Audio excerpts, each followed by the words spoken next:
Hey everyone, welcome back to the Bonsai Escape. This is my fall preview. We're deep into November right now. We've had a very mild fall and I'm having shoulder surgery tomorrow, so I had to do quite a bit of work today to prepare my trees for the winter. Might be a little bit early only because we still have I think we haven't even had one frost yet. So I had to get a lot of trees put away. And I'm going to show you that, but I'm going to share with you, kind of go through the garden and show you what the trees are looking like now, the progression that's happened over the last 6 months from springtime. So hold tight.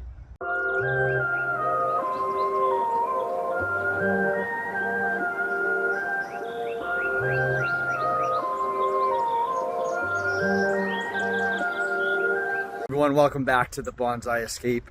Mike G here, and just wanted to show you kind of where some things are at our fall foliage. We're past the trees and leaves dropping, but interestingly, a lot of my bonsai haven't, my deciduous, they're changing colors right now. So I'll just share this with you. Cypress, unfortunately, the one in the middle was the largest.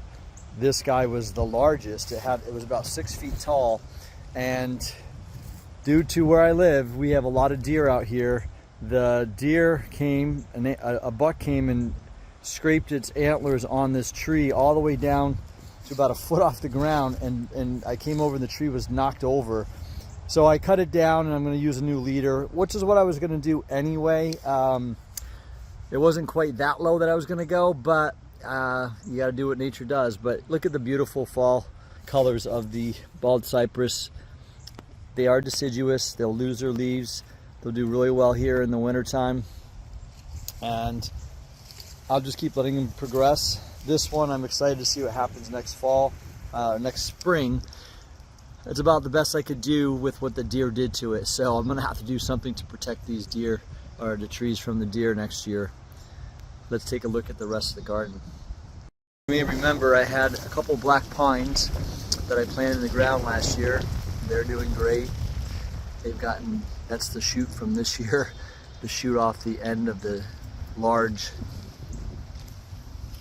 sacrifice branch here. I'm just letting it grow. But those guys are very healthy, they're doing great, so I'm just gonna leave them for the winter. Now into kind of the side benches where I'm debating whether these are all my deciduous trees that I have left. I have the larches. Most of the larches have already turned their golden color and are starting to lose their needles. Some are already pretty much past losing their needles. These guys are just starting to turn colors. Pretty cool. These are the Chinese larch. They've got that golden hue going on. They're starting to change color here. The other larches were very well progressed into the fall and lost their needles coming off. My bigger larches, this guy, same thing, it's already lost its needles. This guy is still hanging in there. It's getting that golden color now, that beautiful golden color that larches get. I suspect probably another couple cold snaps and this thing will be back into brown. This one has lost its needles as well, my big tall guy. Well, the exciting part is this winter, moving into spring, these two, especially, well, both of these two big ones are going to be cut down and start to build into bonsai material. I've let them grow just to establish really thick trunks, which this one has come along really well for only a 2-year tree. And this is a collected tree that we just let live in that pot for 2 years to root, and it had vigorous growth this year, so we're excited to start working on that. My other trees, this is my corkbark elm. They're starting to lose their leaves. Like I said, we've had a very mild fall, so I'm not getting the leaf drop that I normally would get, but I'm getting those beautiful colors, those yellow colors on the elms. My pomegranate, my wife made a decision this year to heat the garage, and that's where all this was going to go, on all my deciduous except for the larches. But I think I'm going to leave them in this area, put them on the ground. They'll be pretty well protected from the wind, and we'll see how it goes. The pomegranate, I'm questioning whether I want to bring it in the garage. It probably needs a little bit warmer temps than freezing. This is a crab apple air layer that I had propagated last year, and it's just about starting to lose some leaves. My liquid amber is really starting to turn its fall colors, which is crazy that it's taken this long. But look at how beautiful those colors are on this liquid amber. Again, I suspect we need a couple more cold days in a row for this to really start turning. The maples I have, look at that beautiful red. That was pretty full. It's starting to lose its leaves now, but look how beautiful that red is. This is the parent of it. This was an air layer that I had done from this tree this past spring. And so this one is just starting to get those beautiful colors of maple that we love. My elms that I air layered this year, this one's still holding on to leaves, which means I think the roots are healthy. Not sure about that one. It didn't have many leaves to start with, so we'll see how it goes over the winter and spring. And that's about it. Actually, it's not it, so hang tight. These are my big red cedars. This one I've had collected for over 2 years now in this pot, and it's been very, very vigorous. I'm going to leave these two out. This one was a one that I collected last year in the spring, and it has remained healthy, so I'm going to leave these two guys where they are. They'll be fine. They're protected under this in this area of the porch where there's a little wind, but it's going to be pretty well protected. This one sat outside all year last year without an issue. I suspect this one will be too fine too. If I have to, I may cover them with some mulch or leaves, but we'll see. I'm not too concerned about it yet. They're very healthy trees. Moving up onto the porch, the only thing I have left up here are all my elm cuttings, my cork bark elm cuttings from the big elm I have, cork bark elm, and these guys haven't started dropping leaves yet. It takes quite a bit for them to get cold and drop their leaves. You can see the beautiful yellow is coming out on some of them, but I suspect probably by into December most of these will be bare. These are the ones that I was going to put in the garage. However, because it's going to be about 60 degrees in there, I don't think they're going to like that. So I'm probably just going to cover them up out here, put them on the ground, or leave them low in here and see how it goes for the winter. I'm going to walk down to my cold storage that I built.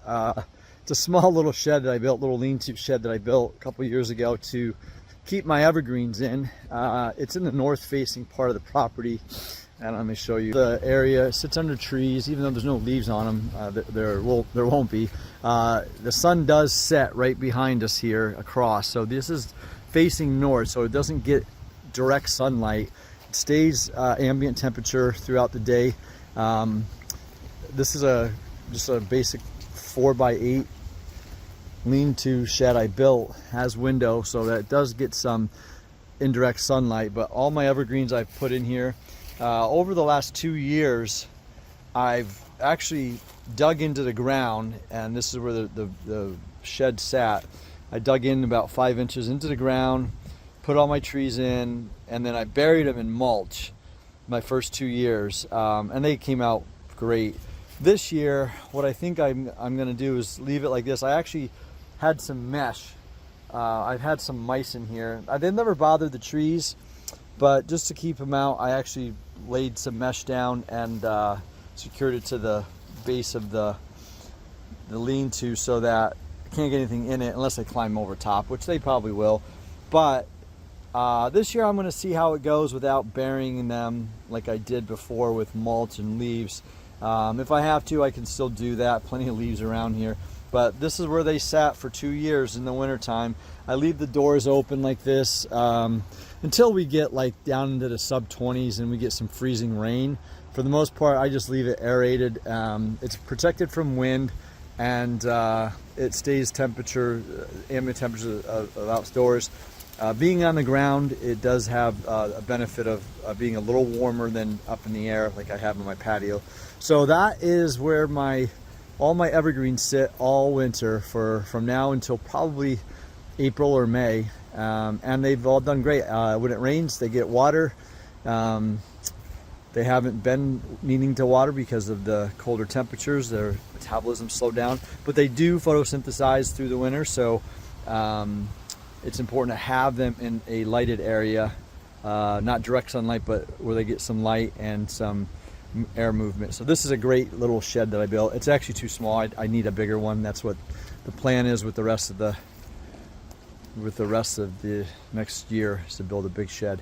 So yeah, that's the extent of my winterizing for bonsai. I had to get it done today because I am having surgery tomorrow on my shoulder, and I'll be out for a little bit, so it'll probably put me into mid-December, January, where I'll be able to actually pick something up with my shoulder. So I didn't want to miss the opportunity to get the trees in. I do have my tropical trees inside, and I'm excited to do some videos through the winter on those, because they do grow under grow lights, and I'll show you some setups I'll have for that another time. But hey, hope everyone has a great holiday season, and I will see you soon. Thanks for tuning in, and if you're enjoying these videos, subscribe. Take care.